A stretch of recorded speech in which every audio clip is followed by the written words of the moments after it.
It's the Rockpit here with Chris Gibbs, who's just launched his latest single last week. We're here just to have a bit of a chat and see what's next for him.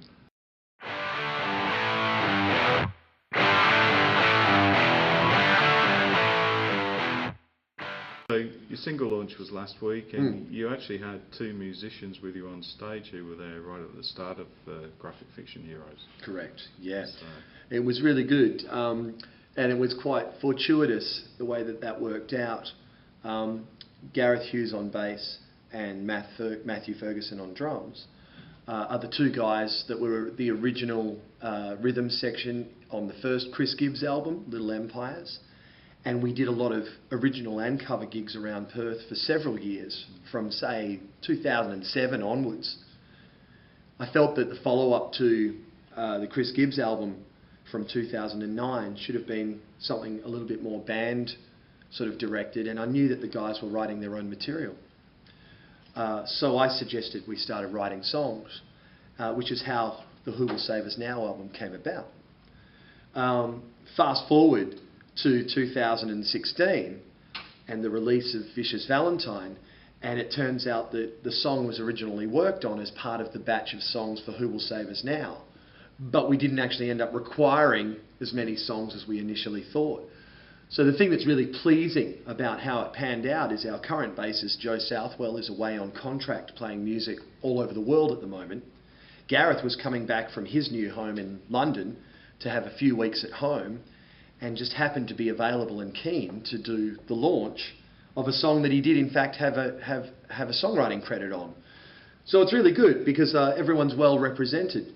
Joe played all of the live shows from the CD launch onwards for Who Will Save Us Now, but didn't actually play on the record. Gareth has done the launch for the new single, but didn't actually play on the single. So they've both kind of switched roles over the last few years. And I think that they both bring something completely unique to it. They both played exceptionally well on the records that they played on, and they both play exceptionally well live. But I've been really lucky with that for, I reckon, the last 5 or 6 years. I've never had problems finding great bassists to play with, and it's a rare thing. So I consider myself really lucky because we're even at the point now where we've got, across a few of my projects, we've got some excellent musicians that we're involved in. Craig Skelton does a lot of bass work with me. And we've got another couple of guys sort of sitting underneath all our existing guys that are willing and able to step in. So pretty lucky. But yeah, essentially, Vicious Valentine, the 3 guys that ended up on stage on Friday night, were the 3 guys that started the songwriting process that kicked Graphic Fiction Heroes off. And of course, that's where the name comes from. Gibbs, Ferguson, Hughes, Graphic Fiction Heroes. What's the plans next for Graphic Fiction Heroes then? With and what do you want to get out of these latest releases? Is it more exposure for the band, or is it? I think it's definitely exposure for the band. Despite a good critical road with Who Will Save Us Now, and despite the fact that everyone who hears that album likes it, it didn't quite get the traction that I'd hoped it would. And in some ways, it's almost like there's some traction starting to come off that record now that we have something else out. You know, like with the Vicious Valentine single, I've noticed that through the Air It project, through AMRAP, you can track who's downloading the song for airplay across Australia. And I've noticed that some people have started downloading tracks from the first record alongside the new single. So it's sort of finding a market now because there's a different single as a flagship. And who knows, maybe for the types of shows that are out there at the moment, maybe it's just a more appropriate song to have out, you know? Because people have commented that it does have a little bit of a different edge to it compared to what we did on the first record. So maybe it's just a little bit more of the time being right for that type of song, you know. But basically what we want to do with that is, obviously Graphic Fiction Heroes is a songwriting project. It's a band that loves playing live.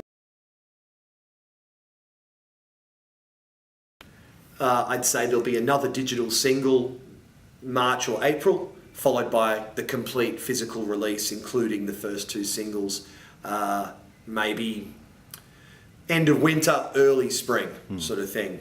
Either way, it'll all be out in the marketplace well before the end of 2016.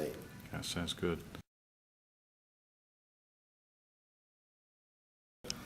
So, aside from graphic fiction heroes, you're obviously quite well known around Perth and Western Australia. What other projects have you got on the go at the moment? Well, something that did a lot of work in 2014 and 2015 was a band called Chris Gibbs and the Transmission. Now, I think in 2014 was probably where we sort of came up with the name a little bit later. We were just calling it the Chris Gibbs Band or just Chris Gibbs. We needed some delineation though, because it's a little bit tricky how that sort of come about, because Chris Gibbs as a solo project became Graphic Fiction Heroes, and then I decided to do another solo album. So some people were a little bit confused as to whether it was in fact the same thing with the same musicians, and I just dropped the Graphic Fiction Heroes name, which wasn't the case at all. It was in fact a case of writing a whole little collection of songs that wasn't going to suit the GFH model of what that band is. And I still felt that they were really worthy of recording and exploring, so I put together a completely different group of musicians to play it live, and we started out as almost a semi-acoustic kind of proposition. The album was primarily acoustic, although Joe and Matt from GFH both did contribute in ways to the album. Matt played some percussion on it, and Joe played at least half the bass lines on that particular record. But it needed delineation because there was a little bit of confusion over, okay, well, those guys have played on it, but now it's called Chris Gibbs, what's going on? So in the end, it seemed like the easiest thing to do would be give that a new band name, Chris Gibbs and the Transmission, get a completely different lineup. So we took Matt out of that lineup, brought in different players to get a proper delineation between GFH and Chris Gibbs and the Transmission. And we did a lot of gigs with that band in 2015 particularly, because, as previously mentioned, because of the commitments of the band members in GFH, it was easier to get shows on the road for Chris Gibbs and the Transmission.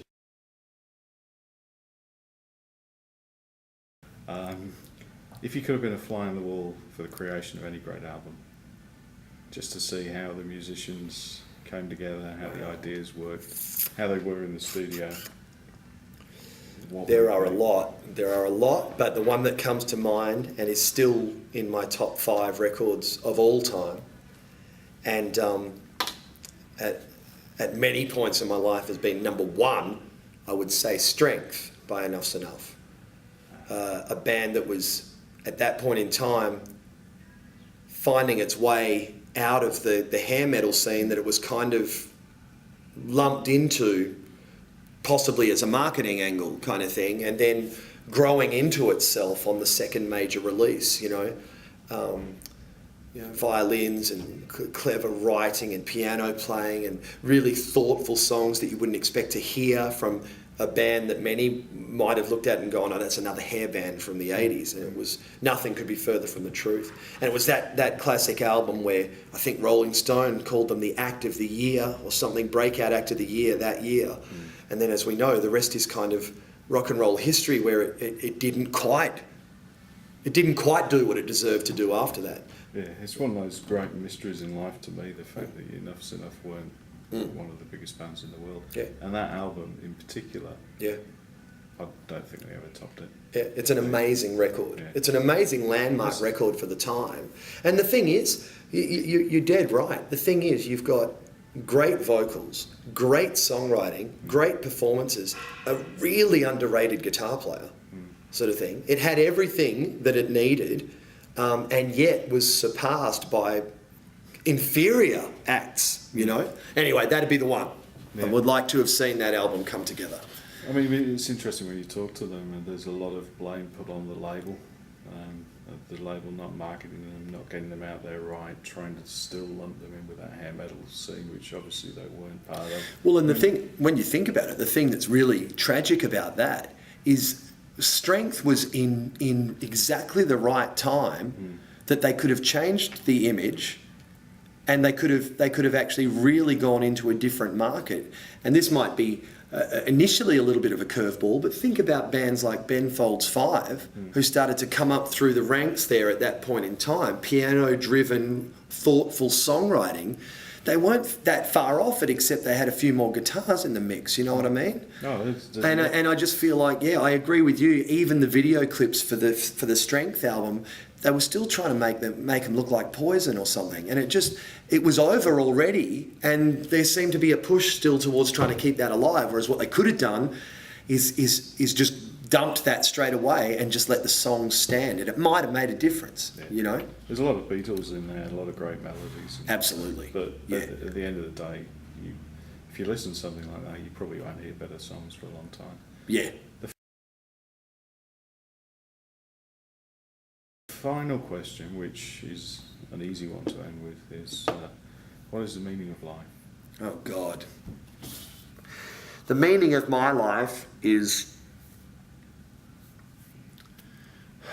blog, gig, barbecue, drink, repeat. That's essentially an endless cycle of that for, let's say 30 years or so. Except 10 years ago I didn't have the blog. That's great. Yeah. It's not a bad way to live. What more could you want? Thank you so much for talking to us today, Chris Gibbs. Thank you very much. Always a pleasure to see you. Yeah, it was awesome. And best of luck with the new single. Thank you. We'll keep you posted. Cheers.